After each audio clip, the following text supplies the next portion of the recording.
सभी को मेरा नमस्कार। मैं सुमन शर्मा आप सबका स्वागत करती हूँ। ये एमए हिंदी का प्रीवियस ईयर सेकंड सेम का पेपर है। आधुनिक हिंदी कविता पेपर नंबर 1 है ये। ऐसे ही पेपर होते जाएंगे, मैं यहाँ पर डालती रहूँगी ताकि आने वाले बच्चों को कोई परेशानी ना हो। इसमें एक ही पैटर्न, कोविड के बाद एक पैटर्न अपनाया गया है कि कोई भी 5 क्वेश्चन करने हैं। तो हिंदी कविता 1936 से 1967 तक। तो देखिए, बहुत ही आसान पेपर ये आया है।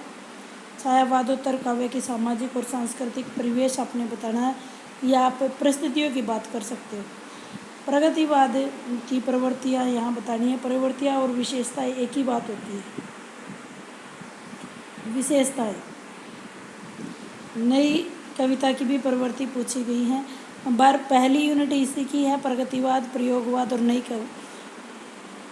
तो मैं बार बार बोलती थी यही। दूसरी यूनिट से 2 क्वेश्चन पहली यूनिट से हो गए, दूसरी यूनिट से नई कविता की प्रवृत्तियाँ और नई कविता के आंदोलन है। प्रवृत्तियाँ बहुत ही आसान है, सबने कर रखी होंगी।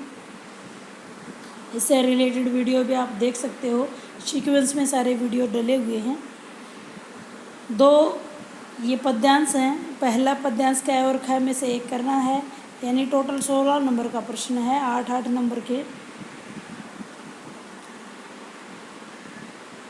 कोई 2 अवतरणों में से एक को करना है। श्रेय नहीं कुछ मेरा, मैं तो डूब गया था शून्य में, असाध्य वीणा से लिया गया है। गाँव, जो कि भवानी प्रसाद, असाध्य वीणा आप जानते ही हो, असाध्य वीणा करवा रखा है मैंने चैनल पे। गाँव, जो भवानी प्रसाद मिश्र की गाँव के बारे में बताया है। सुरक्षा के मोह में ही सबसे पहले मरता है आदमी, अपने शरीर के मुक्ति प्रसंग राजकमल चौधरी की है। तुमने कभी देखा है खाली कटोरे में बसंत का उतरना, इस शहर मगध के बारे में है, बनारस के बारे में। इस शहर में इसी तरह खुलता है, कभी भरता कभी खाली होता यह शहर, उसी रोज़ रोज़ एक अनंत सौ और ले जाते हैं अंधेरी गली में चमकती हुई गंगा की तरफ।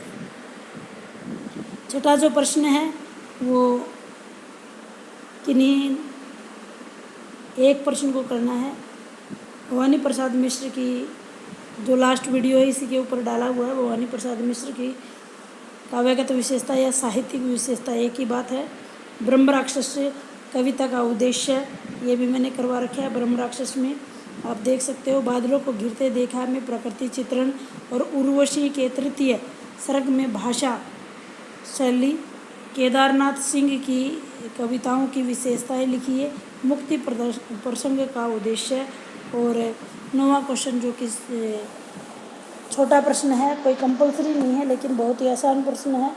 राजकमल चौधरी की काव्य भाषा प्रगतिवाद की परिभाषा देते हुए 2 प्रगतिवादी कवियों के नाम बताने हैं।